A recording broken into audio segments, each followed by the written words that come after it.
بالله من الشيطان الرجيم بسم الله الرحمن الرحيم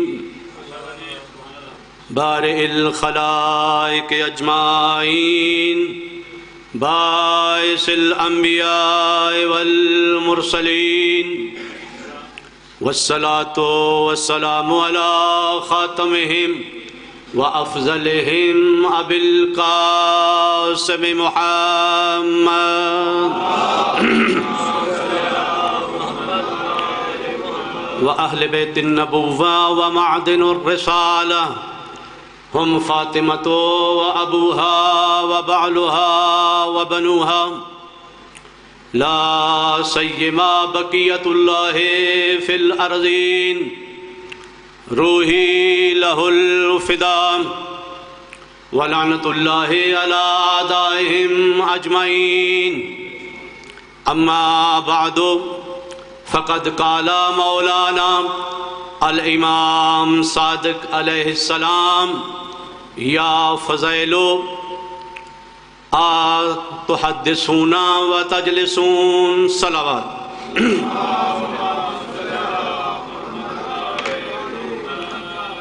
گرامی کا سامعین اور میرے بزرگوں اور دوستوں،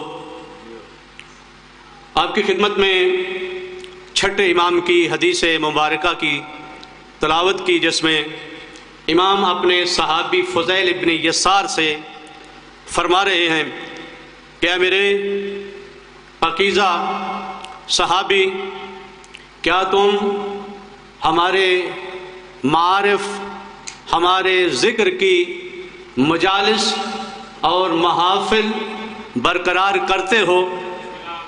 تو امام کے صحابی نے کہا کہ نعم جعلت فداک، کہ کیوں نہیں، میری جان آپ پہ قربان ہو جائے مولا، ہم آپ کی محافل اور آپ کی مجالس برپا کرتے ہیں۔ تو مولا فرماتے ہیں انی احبھا، فرمایا کہ میں اس طرح کی مجالس کو پسند کرتا ہوں۔ اور مولا نے فرمایا کہ کون سی مجالس کہ ان کو میں پسند کرتا ہوں؟ فرمایا وہ مجالس جس میں ہمارے امر کو احیاء کیا جائے، فرمایا وہ مجالس کہ جس میں ہمارے معارف اور مقاصد کو زندہ کیا جائے، ایسی مجالس اور محافل کو میں اپنی ذات سے زیادہ پسند کرتا ہوں۔ اور مولا امام رضا علیہ السلام نے فرمایا رحم اللہ امرأن، فرمایا کہ خدا کی رحمت نازل ہو ایسے انسان کے اوپر کہ جو ہمارے معارف کی محافل اور مجالس کو برپا کرتا ہے۔ اور صحابی نے سوال کیا مولا کیف یحیی امر کا، کیسے ہم آپ کے امر کو کیسے ہم احیاء کریں؟ تو امام رضا علیہ السلام نے فرمایا کہ ہمارا احیاء امر دین، ہمارے احیاء معارف یہ ہیں کہ سب سے پہلے ہمارے علوم کو سیکھو، پھر دنیا کو سکھاؤ۔ لو عالم الناس محاسن کلامنا لاتبعوها، فرمایا کہ سب سے پہلے ہماری تعلیمات کو سیکھو، پھر سیکھ کر ہمارے ماننے والوں کو سکھاؤ۔ اگر ہماری خالص تعلیمات، ہمارے محاسن کلام اگر دنیا والوں تک خالص پہنچیں گے، وہ ہماری تعلیمات کی اتباع کریں گے۔ فرمایا کہ پھر ضرورت نہیں ہے نمک مرچ چھڑکنے کی، فرمایا کہ اگر ہمارے علوم کو سیکھو گے، ہمارے علوم کو سکھاؤ گے، ہمارے علوم میں اتنی کشش ہے، ہمارے علوم میں اتنی جاذبیت ہے، ہمارے علوم میں اتنی مقناطیسیت ہے کہ کہنے کی ضرورت نہیں پڑے گی، ہماری کلام پیش کرتے جاؤ، ہمارے معارف پیش کرتے جاؤ، ہمارا دین پیش کرتے جاؤ، ہماری سیرت اور اسوہ پیش کرتے جاؤ، لوگ خود اہل بیت کے مکتب کی طرف جذب ہوتے ہوئے نظر آئیں گے۔ تو اہل بیت کا دین یہ احیاء بشریت کے لیے ہے، احیاء انسانیت کے لیے ہے، یہ حیات طیبہ ہے۔ اور کبھی بھی حسین ابن علی کے ذکر میں، محفل میں کبھی بھی یہ سوچ کے نہ آئیے گا کہ ہم ایک مردہ انسان کی محفل میں جا رہے ہیں۔ حسین ابن علی وہ ہے کہ جو مردہ معاشروں میں حیات طیبہ ڈال دیتا ہے۔ حسین ابن علی کی محفل وہ ہے۔ اور دیکھیے بزرگان نے یہ فرمایا کہ ادب سیکھو مجلس حسین میں جانے کا، کہ ادب کیا ہے۔ حضرت آیت اللہ العظمیٰ آغا بہجت رحمت اللہ علیہ وہ فرمایا کرتے تھے کہ یہ صرف نظر و نیاز کے لیے، صرف بڑاس نکالنے کے لیے اور ایک خیالی کربلا میں نہ جایا کرو، بلکہ فرمایا کہ اگر مجلس میں جا رہے ہو تو حقیقی کربلا کو برپا کرنے کے لیے جایا کرو۔ یہ نہیں ہے کہ خیال میں کربلا ہوئی تھی ہم اس کا تذکرہ سننے جا رہے ہیں۔ وہ فرماتے تھے کہ دیکھو مجالس میں جانا ہے تو گھر سے یہ آئیڈیا لے کے جاؤ کہ میں حسین ابن علی کے لشکر میں شامل ہونے جا رہا ہوں۔ یہ ہے انقلاب کربلا، یہ ہے کربلائی کہ جو گھر سے یہ آتا ہے کہ میں لشکر حسین میں جانے کے لیے تیار ہو کے آیا ہوں۔ تو مجالس حیات طیبہ کا نام۔ ہمارے ایک استاد بہت پیارا جملہ فرمایا کرتے ہیں، وہ فرماتے ہیں کہ یا حضرت مریم کے فرزند کا معجزہ یہ تھا کہ وہ نابینوں کو بینا کر دیتے تھے، لا علاج کو ان کا علاج کر دیتے تھے، برس کوڑ کی بیماری کا علاج کرتے تھے۔ اور فرمایا فرزند زہرا کا بھی معجزہ ہے۔ فرزند زہرا کا معجزہ صرف مادی نہیں بلکہ فرمایا کہ یہ کمالات اور یہ معنوی معجزہ ہے کہ جس معاشرے میں حسین ابن علی کا تذکرہ کیا جائے، اگر مردہ ضمیر انسان حسین کی مجلس میں آئے، حسین ابن علی انہیں حیات جاویدانہ عطا کر دیتا ہے۔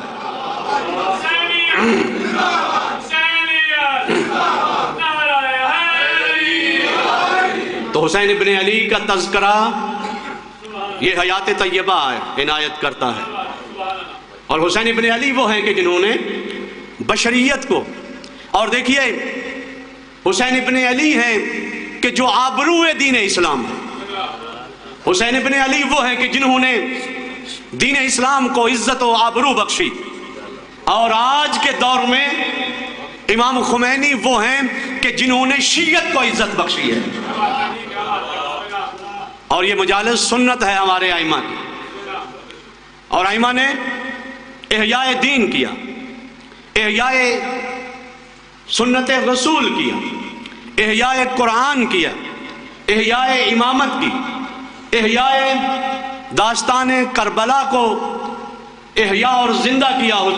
امام صادق علیہ السلام نے صلوات پڑھے محمد والے محمد کے۔ تو نہایت ہی اختصار کے ساتھ آپ کی خدمت میں بیان کرنا چاہتا ہوں کہ امام حسین علیہ السلام جو عزت اور آبرو دین ہے، ہمارے ائمہ یہ دین کی عزت ہے، یہ دین کا وقار کربلا ہے۔ کربلا شعور کا نام، کربلا بیداری کا نام، کربلا علم کی نورانیت کا نام، کربلا مجسم قرآن کا نام، کربلا احیاء سنت رسول کا نام۔ یہی وجہ ہے کہ جب امام زین العابدین سے طلحہ کے بیٹے ابراہیم نے پوچھا کہ کون جیتا کون ہارا، امام زین العابدین نے کہا کہ اذان ہونے دو، اگر اذان میں محمد رسول اللہ کا نام باقی ہے تو سمجھو حسین جیت گیا،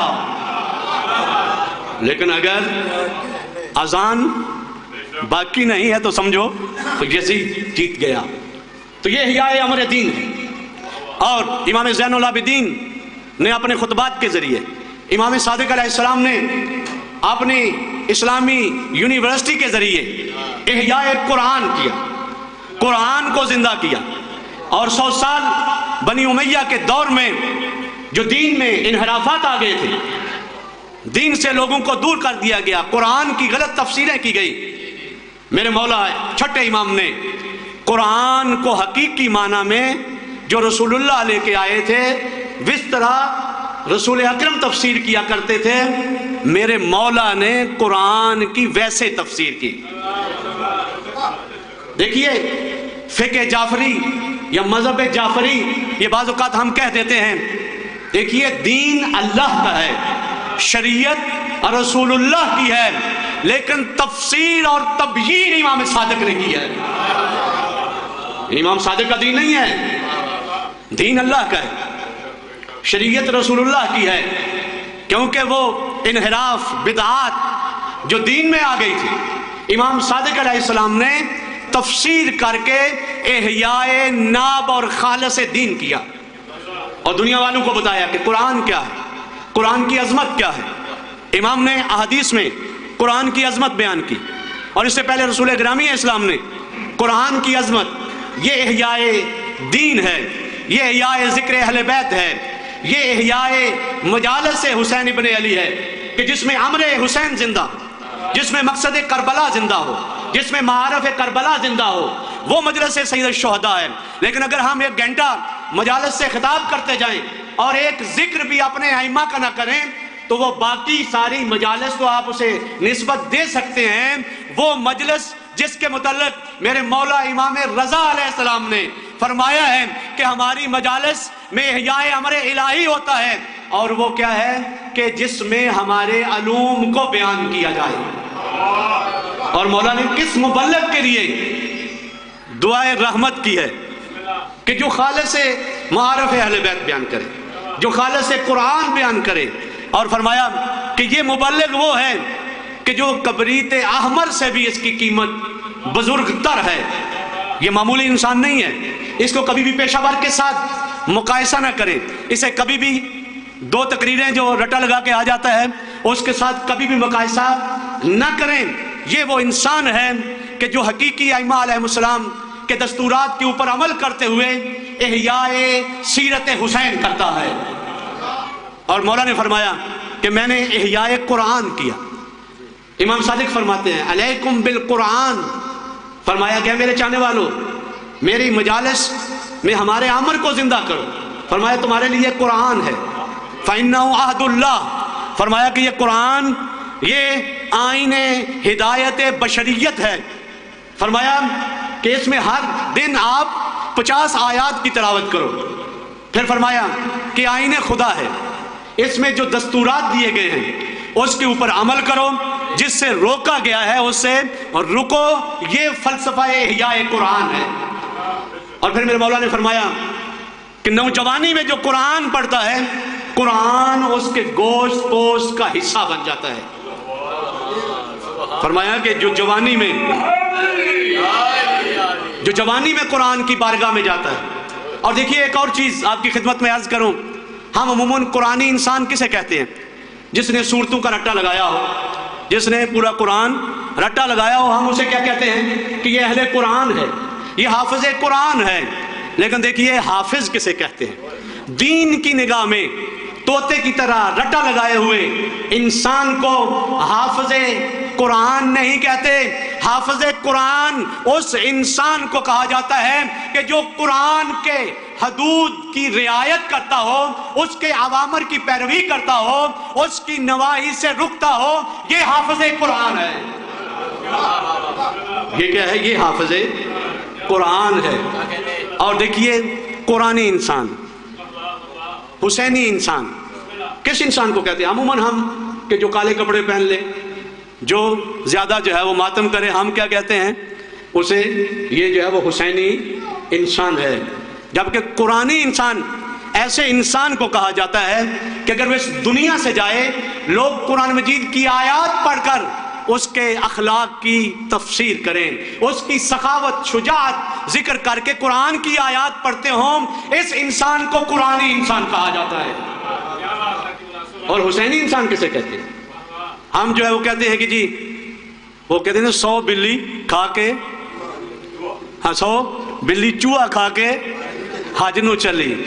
ہم جو ہے وہ ہر ایک جو 100 رشوت، کرپشن، ناحق مال کھا پی کے خوب چلا جاتا ہے، ہم کیا کہتے ہیں؟ ماشاءاللہ یہ بہت ہی بڑے عزادار ہیں، یہ نہیں دیکھتے کہ بھئی اس کی مجالس کے پیسے کہاں سے آ رہے ہیں۔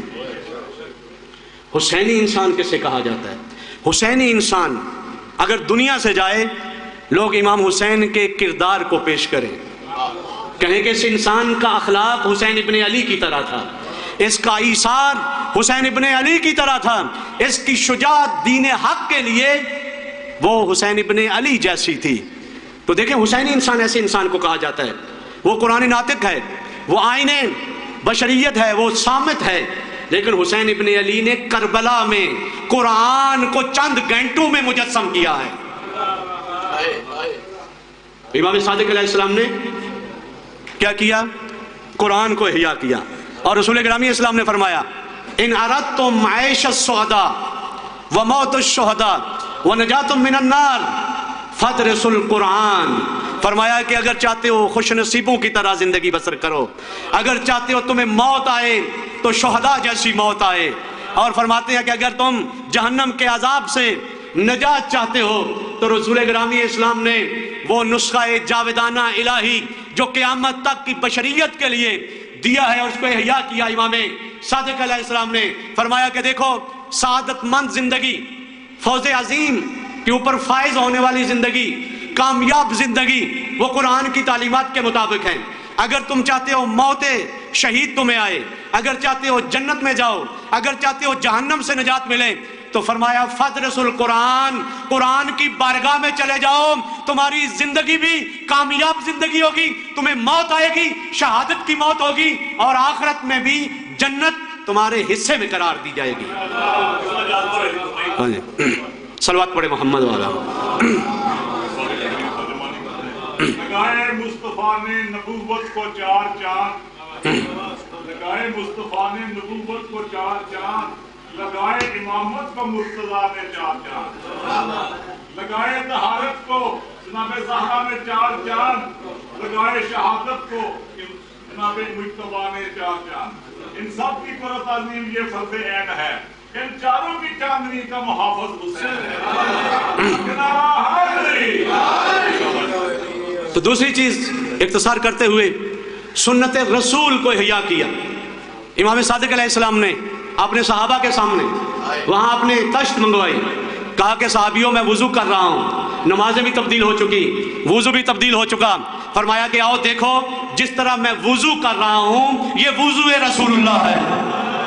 فرمایا جیسے میں نماز پڑھ رہا ہوں یہ نماز رسول اللہ ہے۔ احیاء کربلا کیا، احیاء امامت کی۔ امامت آپ نے میدان عرفات میں آپ نے چاروں طرف تین مرتبہ آپ نے لوگوں کو خطاب کر کے کہا کیا دنیا والو کان رسول اللہ الامام، فرمایا دنیا والو رسول اکرم امام تھے، اور اس کے بعد فرمایا ثم علی ابن ابی طالب، فرمایا اس کے بعد میرے جد امیر المومنین امام ہیں، اس کے بعد فرمایا حسن علیہ السلام، حسین علیہ السلام، پھر اس کے بعد آپ نے امام زین العابدین کا اسم گرامی، پھر اس کے بعد امام باقر علیہ السلام کا، پھر اپنی طرف اشارہ کر کے کہا کہ ھذا اماموں کا، کہ دنیا والوں گمراہ نہ رہنا، میں جعفر صادق تمہارا امام ہوں۔ امامت کا احیاء کیا امام صادق علیہ السلام نے۔ اور امام صادق علیہ السلام سے پہلے رسول اکرم نے فرمایا کہ من مات ولم یعرف امام زمانہ مات میتۃ جاہلیہ، فرمایا دنیا والوں اگر زندہ رہ کر حقیقی زندگی بسر کرنا چاہتے ہو تو وہ امامت کی پیروی میں ہے، لیکن جو امام کا پیروکار نہیں ہے وہ مردہ انسان ہے۔ یعنی زندگی کی علامت بتائی، امامت زندگی ہے۔ اور امام رضا علیہ السلام کی چند دن پہلے ولادت باسعادت تھی، امام نے فرمایا کہ امامت کیا ہے؟ فرمایا نظام للمسلمین، فرمایا عز للمسلمین، فرمایا امامت صرف خالی عقیدے کا نام نہیں ہے، امامت قیامت تک ایک الہی نظام کا نام ہے۔ اگر دنیا والے اس نظام کے گرد جمع ہو جاتے ہیں ان مسلمانوں کو دنیا و دارین کی عزت مل جاتی، کیونکہ امامت کیا ہے؟ شرف کا نام ہے۔ اور مولا نے فرمایا امامت کیا ہے؟ میراث الانبیاء، امامت انبیاء کی میراث کا نام ہے، وارث حسن و حسین کا نام امامت ہے۔ اور حضرت ابراہیم کو جب اللہ نے نبوت عطا کی، رسالت عطا کی، خلت عطا کی، اور اس کے بعد اللہ نے نظام امامت کے منصب کے عطا کر کے کہا انی جاعلک للناس اماما، فرمایا ابراہیم تجھے میں نے دنیا والوں کا امام بنا دیا۔ لیکن جب مولا کے متعلق ارشاد ہوا تو فرمایا دنیا والوں کے نہیں، فرمایا اے علی ابن ابی طالب میں نے اہل تقوی کے لیے تمہیں امام بنا دیا۔ تو امامت نظام کا نام ہے۔ احیاء کس نے کیا؟ امام صادق علیہ السلام نے۔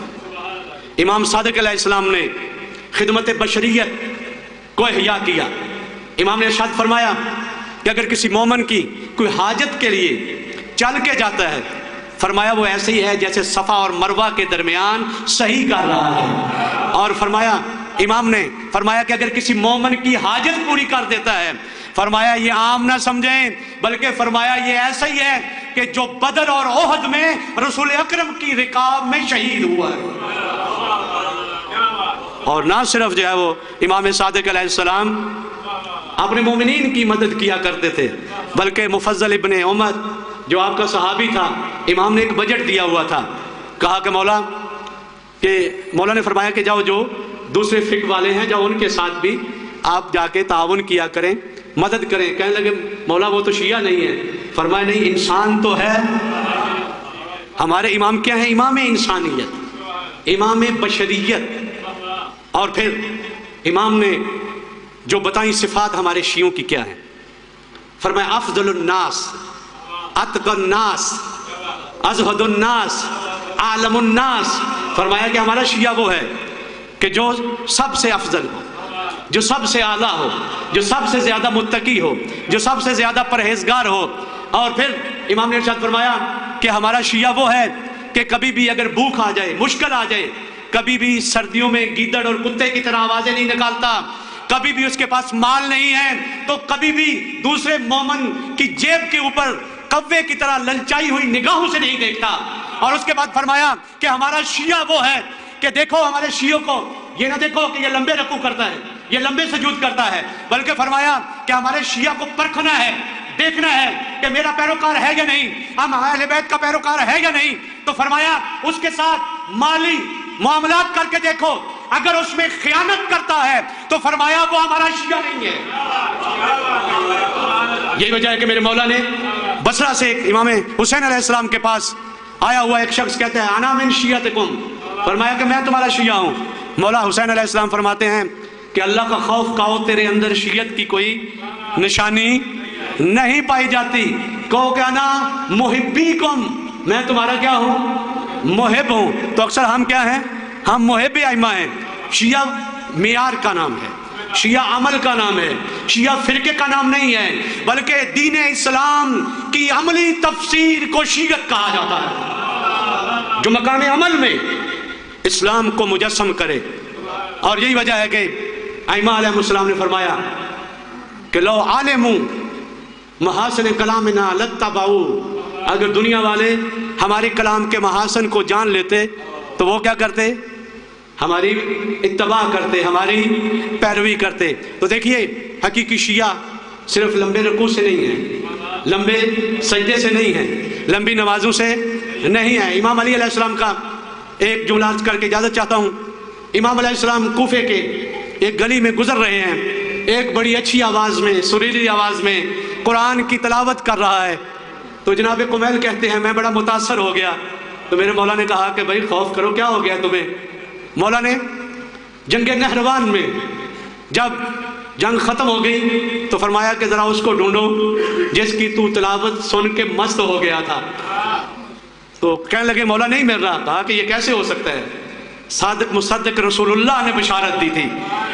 اور مولا کے جا کے ڈیل سے اس کا پستان تھا پیچھے، امام نے اٹھایا، کہا کہ یہ وہ ہے۔ وہ پستان کو پکڑتے تھے، اس کے سارے بازو اور ٹانگیں ہلتی تھی۔ فرمایا یہ وہ قاری قرآن ہے جس کی قرات سے تم متاثر ہو گئے تھے۔ تو دیکھیے ائمہ نے کبھی نمازوں کو معیار نہیں قرار دیا۔ ہو سکتا ہے ایک مومن نماز جو ہے وہ اس کی قضا ہو جائے، لمبے سجدے نہ کرتا ہو، لیکن معیار اور ضابطہ مومنیت کا امام صادق علیہ السلام کے نزدیک، ائمہ کے نزدیک، دین کے نزدیک وہ معاملات مالی ہیں۔ اگر کوئی انسان معاملات میں کرپشن کرتا ہے کبھی بھی اس کو شیعہ ہے امام صادق نہ سمجھنا۔ امام صادق کا معیار پاکیزگی ہے۔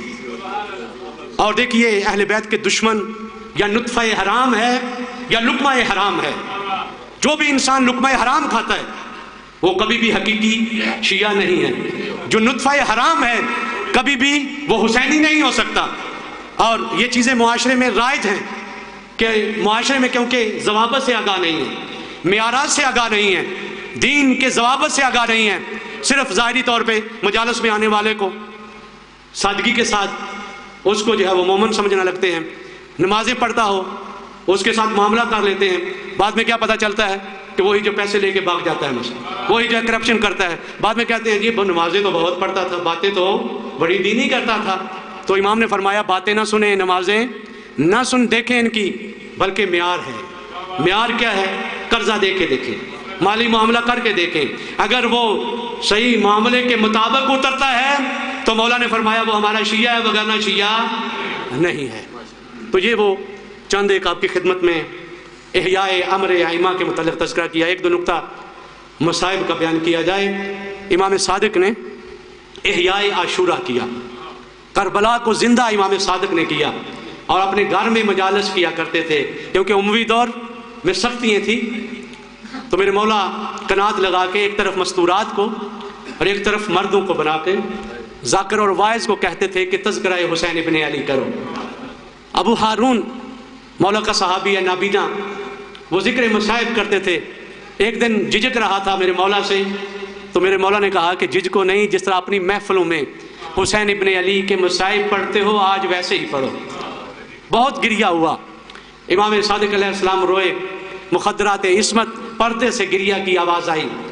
اور یہ احیاء امر حسین زیارت اربعین کو میرے مولا نے لکھا، اور قمر بنی ہاشم کی زیارت بھی میرے مولا نے لکھی، کربلا کو احیاء کیا، مجالس کو احیاء کیا، اور حسین ابن علی کے ذکر تذکرہ آپ نے عرفات اور منی میں آپ نے کروایا۔ عزیزان محترم، میں کہوں گا مولا آپ تو تذکرہ کر رہے ہیں مظلوم کربلا کا، لیکن دو چیزوں میں امام صادق بی بی زہرا کے ساتھ مشترک ہے۔ وہ کون سی دو چیزیں؟ ایک چیز یہ ہے کہ روایت میں ہے کہ جناب سیدہ کا گوشت اتنے غم آئے تھے کہ جناب سیدہ کا گوشت پگھل گیا تھا، ہڈیاں باقی رہ گئی تھی، اور اس میں میرے مولا امام صادق علیہ السلام بھی شریک ہیں۔ دیوان کی ملعون نے اتنا پریشر ڈالا ہوا تھا میرے مولا کے اوپر کہ میرے مولا کا گوشت پگھل گیا تھا، کشب سائے کی مانند میرے مولا کا جسم ہو گیا تھا۔ عزیزان محترم، دوسری چیز جس میں جناب سیدہ کے ساتھ امام صادق علیہ السلام شبیہ ہیں، وہ یہ ہے کہ جناب سیدہ کا دروازہ جلایا گیا، اور یہ جلتا ہوا دروازہ جناب سیدہ کے پہلو پہ گرا۔ جناب سیدہ نے رو کے کہا فضا الیہ الیہ، فضا جلدی کیجئے گا، میرا محسن شہید ہو گیا۔ اور دوسری چیز جس میں شریک ہیں میرے مولا امام صادق علیہ السلام، وہ یہ ہے کہ میرے مولا کے گھر کو آگ لگائی گئی، میرے مولا کے اہل و عیال بچے ایک کمرے سے دوسرے کمرے میں جاتے ہیں، دوسرے سے تیسرے کی طرف جاتے ہیں۔ جب یہ آگ لگی نا اور خیر سے گزر گیا، کوئی کسی بچے کو نقصان نہیں پہنچا، میرے مولا جو ہے وہ گھر کے ایک کونے میں بیٹھے ہوئے ہیں، گریہ کر رہے ہیں، رو رہے ہیں۔ صحابی نے پوچھا مولا کوئی جانی نقصان تو نہیں ہوا، مالی نقصان ہوا ہے، کوئی مشکل کام نہیں ہے؟ میرے مولا رو کے کہتے ہیں کہ اے میرے صحابی، یہاں جب میرے گھر میں آگ لگی تو یہاں پہ مرد موجود تھے، ہمسایوں نے مدد کی، سارے آگے انہوں نے میرے بچوں کو بچا لیا، میری مخدرات عصمت کو بچا لیا، لیکن صحابی مجھے کربلا یاد آ گئی ہے کہ میرے مولا نے 3 طرف خندق کھودی ہوئی تھی اور اس میں آگ جلائی ہوئی تھی، صرف ایک طرف ہی تھا جہاں سے انسان جا سکتا تھا، لیکن ان ملائین نے جب خیام کو آگ لگائی چاروں طرف سے، اب شعلے بلند ہوئے، میرے مولا امام زین العابدین وہ جلتے ہوئے خیام میں موجود تھے، ایک مخدرہ عصمت کوشش کر رہی ہے کہ وہ آگ میں جائے لیکن وہ جا پا نہیں رہی۔ حمید بن مسلم میں کہتا ہے کہ میں نے پوچھا ہے مخدرہ آگے آگ کے شعلے ہیں، کہاں جا رہی، کوئی قیمتی چیز تمہاری رہ گئی ہے؟ وہاں جناب سیدہ زینب نے کہا کہ یادگار حسین سے کوئی قیمتی چیز نہیں ہے۔ الا لعنۃ اللہ علی القوم الظالمین وسیعلم الذین ایمن قلوبہم۔